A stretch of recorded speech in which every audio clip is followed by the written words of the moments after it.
قدیم بغداد کی فضا میں جب صبح کی پہلی اذان دریائے دجلہ کے پانیوں پر لہرتی ہوئی پھیلتی تو شہر کی تنگ و پیچیدہ گلیوں میں بسنے والے محنت کا جاگ جاتے۔ انہی محنت کشوں میں ایک سادہ دل مگر باوقار لکڑہارا بھی تھا جس کا نام سلیم بن حارث تھا۔ وہ بصرہ کے نواحی گاؤں سے ہجرت کر کے بغداد آیا تھا تاکہ اپنی محنت کی کمائی سے اپنے چھوٹے سے گھر کو سنوار سکے۔ جنگل کی خاموش پگڈنڈیاں ہی اس کی روزی کا واحد ذریعہ تھی۔ سلیم کے دل میں اکثر ایک سوال اٹھتا رہتا، کیا محنت ہی انسان کی اصل دولت ہے یا قسمت کبھی اچانک ایسے دروازے بھی کھول دیتی ہے جن کا تصور بھی ممکن نہ ہو؟ ہر روز کی طرح وہ صبح سویرے شہر سے نکل کر کھجوروں اور زیتون کے درختوں کے جھنڈ کی طرف جاتا۔ پسینے سے تر پیشانی اور گرد آلود کپڑے اس کی غربت کی گواہی دیتے، مگر اس کی آنکھوں میں عجیب سی روشنی تھی، دیانت اور شکر گزاری کی روشنی۔ ایک دن وہ معمول سے کچھ زیادہ اندر جنگل میں چلا گیا۔ درخت گھنے تھے اور زمین نم محسوس ہو رہی تھی۔ اس نے کلہاڑی اٹھائی اور لکڑی کاٹنے لگا، مگر اچانک اس کی ضرب کسی سخت چیز سے ٹکرائی۔ ایک باری سی آواز گونجی، وہ چونک گیا۔ جھک کر مٹی ہٹائی تو ایک پرانی مگر مضبوط دانت کی دیچکی نظر آئی جو زمین میں دبی ہوئی تھی۔ اس کا دل زور زور سے دھڑکنے لگا۔ اس نے گھبرا کر چاروں طرف دیکھا کہ کہیں کوئی اسے دیکھ تو نہیں رہا۔ کپ کپاتے ہاتھوں سے اس نے دیچکی باہر نکالی۔ جب اس نے ڈھکن کھولا تو اس کی آنکھیں چندیا گئیں۔ اندر چمکتے ہوئے سونے کے سکے بھرے پڑے تھے۔ اس لمحے اس کے دل میں ایک طوفان برپا ہو گیا۔ ایک طرف اس کے بچوں کے ننگے پاؤں اور بیوی عائشہ کی سادہ زندگی کا خیال تھا، اور دوسری طرف اس کا ضمیر جو اسے یاد دلا رہا تھا کہ امانت ہے، کسی اور کی ملکیت ہے، تمہارا حق نہیں۔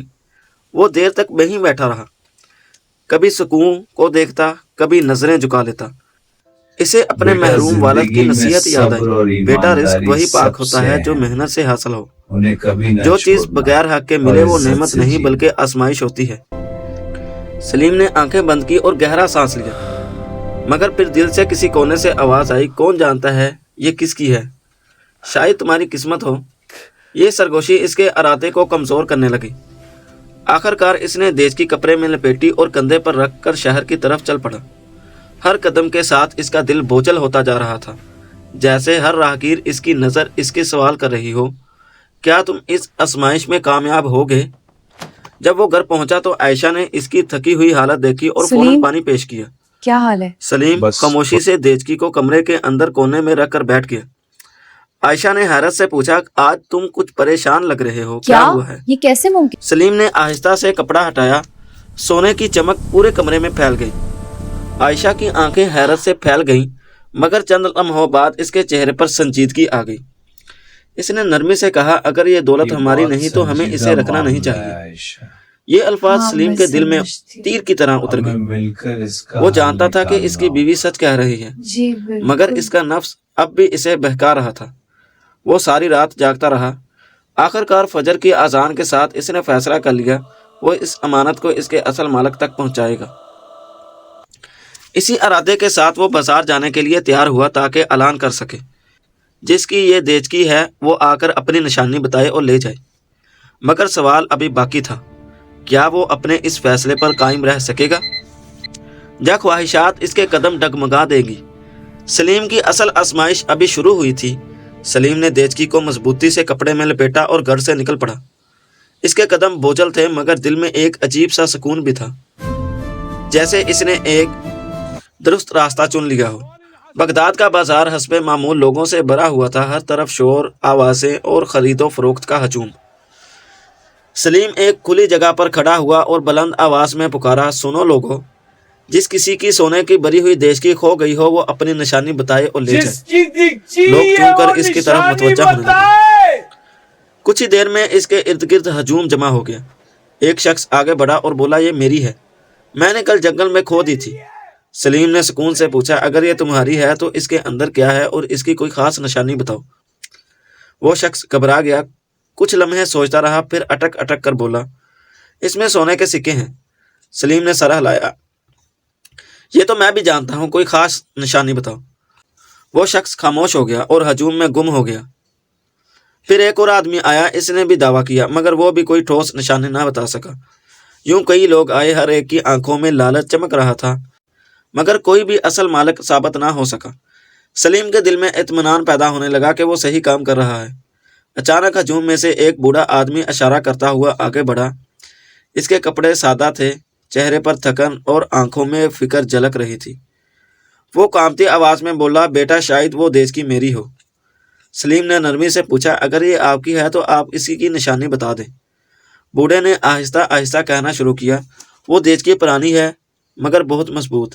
اس کے ڈھکن کے اندر کی طرف ایک چھوٹا سا نشان ہے چاند کی شکل کا، اور اس میں سونے کے 100 سکے ہیں جو میں نے اپنی ساری زندگی کی کمائی سے جمع کیے تھے۔ سلیم کا دل زور سے دھڑکا، یہ وہی نشانی تھی۔ اس نے فوراً دیش کی کھولی، ڈھکن الٹا کیا، واقعی اندر چاند کی شکل کا نشان موجود تھا۔ اس کی آنکھوں میں نمی آ گئی۔ سلیم نے مسکرا کر کہا، یہ واقعی آپ کی امانت ہے۔ اس نے ڈیسکی کو بوڑھے کے حوالے کیا۔ بوڑھے کی آنکھوں میں آنسو بہنے لگے۔ اس نے کانپتے ہاتھوں سے دیسکی تھامی اور بولا، بیٹا میں نے امید چھوڑ دی تھی، مجھے لگا تھا کہ میری ساری عمر کی کمائی ہمیشہ کے لیے کھو گئی۔ وہ کچھ دیر خاموش رہا، پھر بولا، تم نے امانت واپس کر کے بہت بڑا کام کیا ہے۔ یہ لو، ان سکوں میں سے کچھ اپنے لیے رکھ لو، یہ تمہارا حق ہے۔ سلیم نے فوراً پیچھے ہٹتے ہوئے کہا، نہیں، یہ میرا حق نہیں، میں نے صرف اپنا فرض ادا کیا ہے۔ بوڑھے نے حیرت سے اس کی طرف دیکھا۔ ہجوم میں کھڑے لوگ بھی خاموش ہو گئے۔ بوڑھے نے آسمان کی طرف دیکھا اور کہا، اللہ تمہیں اس کا بہتر بدلہ دے۔ سلیم کے دل میں ایک عجیب سا سکون اتر آیا، ایسا سکون جو شاید دنیا کی کسی دولت سے نہیں مل سکتا۔ وہ خالی ہاتھ گھر لوٹا، مگر اس کا دل بھرا ہوا تھا۔ جب اس نے عائشہ کو سارا واقعہ سنایا تو اس کی آنکھوں میں بھی خوشی کے آنسو آ گئے۔ عائشہ نے مسکرا کر کہا، آج ہم واقعی امیر ہو گئے ہیں کیونکہ ہم نے اپنی دیانت نہیں کھوئی۔ اسی رات سلیم نے پہلے سے زیادہ سکون کی نیند سوئی۔ کچھ دن گزرے، ایک صبح دروازے پر دستک ہوئی۔ سلیم نے دروازہ کھولا تو سامنے وہی بوڑھا آدمی کھڑا تھا، مگر اس بار اس کے ساتھ کچھ لوگ بھی تھے۔ بوڑھے نے مسکرا کر کہا، بیٹا میں نے تمہارے بارے میں شہر کے امیر تاجر کو بتایا، وہ تم جیسے ایماندار آدمی کی تلاش میں تھا۔ اس کے ساتھ کھڑا ایک باوقار شخص آگے بڑھا اور بولا، میں چاہتا ہوں کہ تم میرے ساتھ کام کرو، مجھے ایسے ہی قابل اعتماد آدمی کی ضرورت ہے۔ سلیم حیران رہ گیا۔ اس نے اللہ کا شکر ادا کیا، یوں اس کی زندگی بدل گئی۔ مگر اس بار قسمت نے اس سے وہ دیا جو اس نے اپنی ایمانداری سے کمایا تھا، نہ کہ کسی شارٹ کٹ سے۔